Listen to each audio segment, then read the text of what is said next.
Kids Family, quelle joie de te retrouver avec ta famille. Es-tu prêt pour continuer notre série en construction? Alors, c'est une série pour apprendre à construire sa vie sur Jésus et ainsi ne craindre aucun choc. Et aujourd'hui, je suis très heureuse parce que j'accueille deux génies du Lego. Oui. Bonjour. Bonjour. Ça va bien, Benjamin? Oui, ça va. Alors, moi, j'ai vu une photo de ta chambre, elle était remplie de plein de boîtes. Oui. T'as beaucoup de Lego à la maison, on dirait, hein? Oui, j'en ai beaucoup. T'as combien de boîtes? 24 en tout. 24 boîtes de Lego et tu t'y retrouves dans toutes ces boîtes? Oui, j'arrive parce qu'on les trie. Ah, De maman, elle chaque t'aide pour les couleur. trier? Surtout papa parce que c'est lui qui est plus fan de Lego. Ah, tu partages ta passion avec papa, mais c'est super. Alors, qu'est-ce que tu nous as ramené aujourd'hui? J'ai ramené l'appareil photo que j'ai créé. C'est toi qui l'as créé? Oui, T'as c'est pas moi qui suivi l'ai un inventé. modèle? Non, je l'ai inventé. Ah, tu l'as inventé. Donc, on a un génie du Lego créatif. Waouh, c'est génial. Alors, dis-nous un petit peu ce que tu as fait. Là, il y a l'objectif avec le cache pour quand je l'utilise pas. Et là, il y a le bouton pour faire, genre quand on prend les photos. Et là, il y a pour pas regarder là. Du coup, là, c'est l'autre écran. Waouh, bravo Benjamin pour cette belle création. Et on a aussi Jonathan. Alors, Jonathan, qu'est-ce que tu nous as ramené? J'ai ramené un robot. Donc, c'est un guerrier robot. Il peut voler.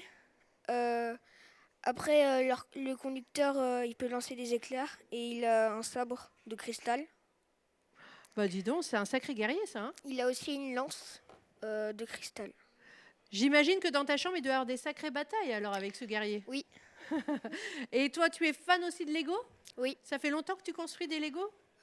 Oui. Depuis quel âge? Je sais pas, environ 5 ans. Environ 5 ans. Oh là là, vraiment, hein, vous êtes des génies du Lego. Et maintenant, vous allez devoir affronter les apprentis du Lego pour remporter le challenge. Est-ce que vous êtes prêts? Oui. Oui, allez, c'est parti. Et maintenant, c'est parti pour le challenge Lego. Nos deux équipes auront 2 minutes pour créer une construction de leur choix. Et j'ai les apprentis du Lego qui nous ont rejoints. Vous allez bien, les filles? Ça va super. Oui, ça va et toi? Oui, bon, moi, j'ai un peu peur pour vous quand même, parce que les Lego, c'est pas votre truc, quoi. Pas du tout. Ouais, moi, je suis pas fan. T'en as jamais fait? Non. Bon, c'est le moment d'apprendre. Et selon vous, quelles sont vos qualités pour justement réussir ce challenge? L'organisation et la persévérance. Ah, la persévérance. Vous êtes d'accord avec ces qualités? Oui. Oui. Ouais, il faut de la persévérance pour faire des Lego, Oui. n'empêche, hein, pour la construction. Et vous, à votre avis, quelles sont vos qualités pour réussir ce challenge? L'imagination et la communication. Ah oui, Surtout la parce que communication. il faut communiquer. Benjamin, qu'est-ce que vous allez construire? Un pont. Un pont. Ah, mais ça, c'est une bonne idée. Et vous, les filles, vous savez ce que vous construisez? Un robot. Un robot. Ok, pas mal. Allez, c'est parti, on lance le chrono. 3, 2, 1, go. C'est parti. Allez, les garçons, les garçons sont rapides, hein. Bien, on fait couleur par couleur. On mélange pas, d'accord? On commence avec quoi? Ça avance bien chez les On va garçons. commencer par les pieds, on les fait quelle couleur? On fait les pieds jaunes. Les pieds jaunes.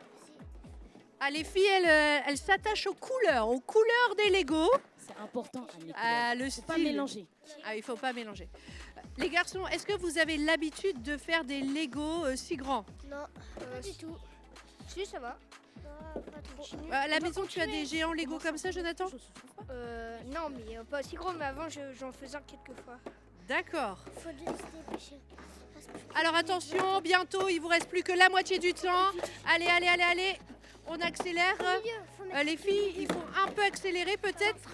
Mais Anne, il faut bien faire les choses. On peut pas aller vite. Donc on fait couleur par couleur. Ok, on fait d'accord. Ben on continue. Mais toujours couleur par couleur. Hein, c'est important. Attention, moins d'1 minute. Vite. Allez, vous avez déjà pris la moitié du temps. C'est bien les garçons.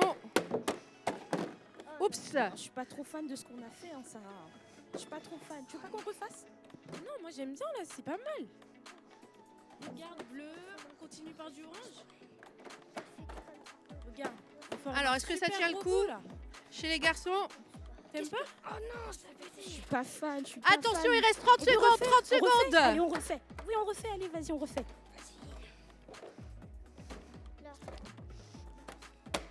Voilà. On peut garder les pieds quand même. Non, mais juste là.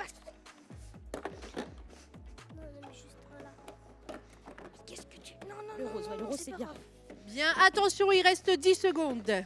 9, 8, 7, compte avec moi. 6, 5, 4, 3, 2, 1, stop! On ne bouge plus tout le monde. On lève les mains, on va regarder vos constructions.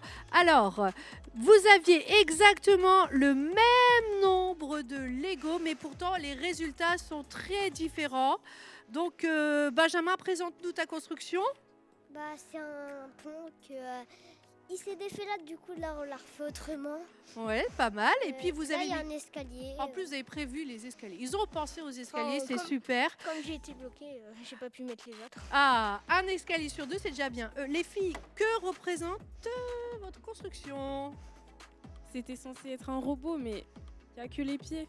Ah oui, là, les filles, il va falloir encore apprendre Ouais. davantage pour Ouais. faire des Legos. Mais en tout cas, les garçons, vous remportez cette manche. Les garçons gagnent la manche. Et d'ailleurs, ça me fait penser à une parabole que Jésus a expliquée. Une histoire où il y avait une même graine, mais pourtant le résultat est très différent. Allez, c'est parti, on va écouter cette histoire tout de suite. Un jour, Jésus était au bord de l'eau. Comme il y avait une grande foule qui était venue l'écouter, et pour que tout le monde le voie, il s'était placé dans un petit bateau. Dans une barque, plus exactement. Toute la foule restée au bord de l'eau l'écoutait.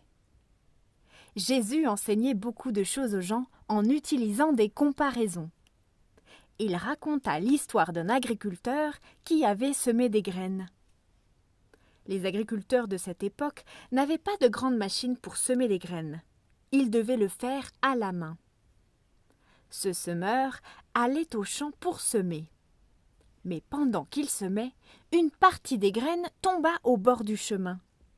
Les oiseaux vinrent donc et mangèrent tout. Quel dommage! Une partie des graines était aussi tombée dans les pierres, là où il y a peu de terre. Ces graines poussèrent tout de suite. Mais quand le soleil fut très chaud, il brûla les petites plantes parce que la terre n'était pas profonde. Quel dommage! Une partie des graines était aussi tombée au milieu des plantes épineuses. Mais ces plantes poussèrent et étouffèrent ces graines. Quel dommage! Une autre partie des graines était tombée dans la bonne terre et produisit donc des épis. Les graines poussèrent, et certaines donnèrent 100 grains en plus, d'autres 60, et d'autres encore 30. Quand Jésus eut terminé de raconter l'histoire, il ajouta « Que celui qui a des oreilles, écoute ». Malgré ce que Jésus venait de raconter, certaines personnes n'avaient pas tout à fait compris la signification de la parabole. Alors, il leur expliqua. Jésus leur dit « Le bord du chemin où la graine tombe, ce sont les gens qui entendent la parole de Dieu, mais qui ne la comprennent pas. Alors, Satan en profite pour venir arracher ce qui a été semé dans leur cœur. Passons au sol plein de pierres. Ce sont les gens qui entendent la parole de Dieu et la reçoivent tout de suite avec joie. Mais comme la parole n'a pas de racine en eux, ils changent facilement d'avis et dès qu'il y a une difficulté ou quand on les fait souffrir à cause de la parole, ils abandonnent aussi vite. Poursuivons avec le sol couvert de plantes épineuses. Ce sont les gens qui entendent la parole de Dieu, mais qui s'inquiètent pour plein de choses et qui sont trop attirés par les richesses de ce monde. Alors, la parole est étouffée et elle ne produit rien. Et maintenant, la bonne terre. Ce sont les gens qui entendent la parole de Dieu et la comprennent. Alors, ils donnent des fruits, certains 100, d'autres 60 et d'autres encore 30. Et voilà, ainsi Jésus avait donné l'explication derrière cette parabole que l'on appelle la parabole du semeur. Et d'ailleurs, vous pouvez aller la retrouver dans l'Évangile de Matthieu au chapitre 13, des versets 1 à 23. C'est tout pour aujourd'hui, mais on se retrouve très vite. À toi de jouer maintenant. Première question. Où Jésus se trouvait-il lorsqu'il racontait cette parabole? Dans un avion? Dans un paquebot? Dans une barque? Bien, Jésus était en effet dans une barque sur le lac, entouré d'une foule qui était venue pour l'écouter. Deuxième question. Que font les graines qui tombent dans de la bonne terre? Elles brûlent? Elles produisent des épis? Les oiseaux les mangent? Oui, elles produisent des épis et donnent même des grains en plus. Troisième question. Comment cette parabole s'appelle-t-elle? La parabole du semeur? La parabole de l'été? La parabole de Pythagore? C'est ça, c'est la parabole du semeur. Quand la parole de Dieu est bien semée dans nos cœurs, elle apporte de très bons fruits. Bien joué! Quelle vérité pouvons-nous découvrir dans cette parabole? Les graines de cette histoire représentent la parole de Dieu. Et ici, 4 sols différents, 4 personnes différentes qui vont entendre la parole de Dieu. Et on va voir que selon les personnes qui entendent la parole de Dieu, le résultat va être différent. Tout d'abord, on a le chemin qui représente une personne qui entend la parole de Dieu, mais qui ne la comprend pas vraiment, elle n'y prête pas attention et elle ne fait pas ses choix en fonction de cette parole. Alors Satan vient et vole la parole de son cœur et elle l'oublie. Est-ce que la graine produit quelque chose? Non. Nous avons maintenant un sol rocailleux. C'est une personne qui entend la parole de Dieu, elle la reçoit avec joie, mais elle change vite d'avis et elle ne cherche pas à connaître Dieu davantage. Alors, quand il y a une difficulté qui arrive ou qu'on se moque d'elle à cause de sa foi, eh bien, elle se décourage, elle abandonne la foi et elle arrête d'obéir à la parole de Dieu. Ensuite, on a un troisième sol. Alors, est-ce que c'est peut-être le sol qui te représente? C'est le sol avec des épines. Et c'est une personne qui entend la parole de Dieu, elle la reçoit, mais elle a une vie bien chargée et elle passe tout son temps peut-être sur les écrans avec ses amis, à faire du sport, et elle n'a pas de place pour Dieu. Et Dieu est hors de sa vie. Est-ce que la graine peut produire quelque chose? Non. Et enfin, on a le 4e sol. C'est le bon sol. C'est une personne qui reçoit la parole de Dieu et qui la comprend. Et elle le reçoit avec un cœur bon. Elle cherche à écouter la parole de Dieu et en apprendre davantage. Et attention, roulement de tambour, qu'est-ce que ça va produire? La graine va produire, bam! Des épis de blé. La Bible nous dit que ça peut produire jusqu'à 30, 60, 100 épis de blé. La parole de Dieu, dans ce cas, est puissante pour cette personne qui la reçoit. Alors, est-ce que ma graine était différente pour les 4 sols? Non. Ma graine était à chaque fois la même. Mais ce qui change, c'est comment on reçoit la parole de Dieu. Et si tu veux que la parole de Dieu soit une bombe atomique pour ta vie, il faut que tu sois ce bon sol, que tu reçois la parole de Dieu, que tu la comprennes, que tu aies un cœur bon et qui cherche à écouter la parole de Dieu. Alors j'ai prié pour toi afin que tu puisses comprendre la parole et afin qu'elle puisse être une puissance dans ta vie, qu'elle te guide pour faire des bons choix, qu'elle te donne le courage pour accomplir des grandes choses, qu'elle t'aide dans tes émotions tous les jours de ta vie. Merci Seigneur pour cette graine, merci pour la parole de Dieu. Et je te prie que tous les enfants qui entendent cette parole de Dieu puissent la recevoir, qu'il n'y ait pas de la confusion, mais qu'il y ait de la lumière, qu'ils puissent comprendre tout ce que tu leur dis et que cette parole puisse produire du fruit. Je te prie qu'on puisse toujours avoir un cœur bon pour recevoir ta parole dans le nom de Jésus. Amen. Allez, maintenant on va chanter « Jésus est mon roc, je ne crains aucun choc ».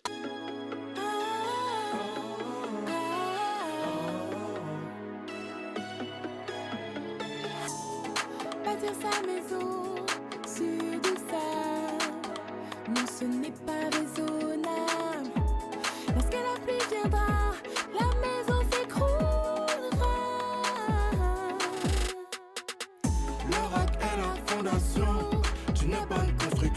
Le rock est la fondation d'une bonne construction. Le rock est la fondation d'une bonne construction. Ma maison sur le rocher, pas besoin de m'inquiéter. Pour être forte, allô, allô, j'écoute. J'écoute ce que Dieu dit et le mets en pratique. Pour être forte, allô, allô, j'écoute. J'écoute ce que Dieu dit et le mets en pratique. Jésus est mon roc, je ne crains aucun choc. Jésus est mon roc, je ne crains aucun choc. Jésus est mon roc, je ne crains aucun choc. Jésus à mes côtés, pas besoin de m'inquiéter. Bâtir sa maison sur du sable, non ce n'est pas raisonnable. Lorsque la pluie viendra, la maison s'écroulera. Le roc est la fondation d'une bonne construction. Le roc est la fondation d'une bonne construction. Le roc est la fondation d'une bonne construction. Jésus à mes côtés, pas besoin de m'inquiéter. Pour être fort, allô, allô, j'écoute. Allô, j'écoute. J'écoute les promesses de Dieu, elles me rendent heureuse. Pour être fort, allô, allô, j'écoute. J'écoute les promesses de Dieu, elles me rendent heureuse. Jésus est mon roc, je ne crains aucun choc. Jésus est mon roc, je ne crains aucun choc. Jésus est mon roc, je ne crains aucun choc. Jésus à mes côtés, pas besoin de m'inquiéter. Les promesses de Dieu, elles me rendent heureuse. Les promesses de Dieu, elles me rendent heureuse. Les promesses de Dieu, elles me rendent heureux. Maison sur le roc, ma confiance en Dieu. Bah ouais, les promesses de Dieu, elles me rendent heureux. Maison sur le roc, ouais, ma confiance en Dieu. Jésus est mon roc, je ne crains aucun choc. Jésus est mon roc, je ne crains aucun choc. Jésus est mon roc, je ne crains aucun choc. Je ne crains aucun choc. Non, non, ouais, Je ne ouais, crains ouais, aucun ouais. choc. Et me voici de retour pour un nouveau défi. Est-ce que tu es prêt à vivre la puissance de la parole de Dieu dans ta vie? Alors envoie-nous un message au numéro WhatsApp qui s'affiche sur ton écran pour recevoir 7 versets clés qui vont avoir de la puissance dans ta vie. Et selon ton humeur du jour, tu pourras choisir un verset à proclamer toute cette semaine. On se dit à la prochaine fois pour un nouveau défi. C'est maintenant l'heure du quiz au Lego. Anne et Falloun, est-ce que vous êtes prêtes cette fois? Cette fois-ci, Sarah, c'est moi qui gagne. Bah, Ok. Falloun, attends, on verra, on Ouais, verra. on va voir, Anne. Ok, c'est ce qu'on va voir. Cette fois, ça sera un Lego bleu qu'il va falloir trouver. D'accord. Ok, première question. De quoi nous parle la parabole du semeur? De l'été, d'un agriculteur qui a semé des graines ou bien de satellites? Trouvé. Anne, quelle est ta réponse? D'un agriculteur qui a semé des graines. Bonne réponse. Elle a triché. Elle a triché? Oh, oh, oh. il faut- Falloun, tu vas pouvoir te rattraper à la Regarde. deuxième question. Dans la parabole du semeur, que représente la graine? Un fruit, un noyau ou la parole de Dieu? Mais je trouve pas ma pièce. C'est pas la bonne couleur. Bravo Falloun. Un noyau. Non, c'est la mauvaise réponse. Ah mince, ah mince. Anne, La parole de Dieu. bravo. Oh zut. Allez Falloun, je crois en toi. Allez, Falloun, là. Troisième question. Dans la parabole du semeur, que représente le bon sol? Le compost, le terreau ou une personne qui entend la parole de Dieu et qui la comprend et la reçoit avec un bon cœur? Trouvé. Anne, La personne qui la reçoit avec un bon cœur et la comprend. oui, c'est la bonne réponse. Il reste une dernière question, Falloun. Celle-là, c'est pour moi. Ok. Celle-là, c'est- Quatrième question. Quelle construction nous a présenté le génie du Lego du jour? Ouais. Bravo Falloun, quelle est ta réponse? Alors, on avait 2 génies du Lego et Oui. ils nous ont présenté un appareil photo et un guerrier. Bravo les filles, vous avez toutes les deux super bien joué. Mais la gagnante du jour, c'est Anne. Bravo Anne. On se retrouve la prochaine fois pour de nouvelles aventures.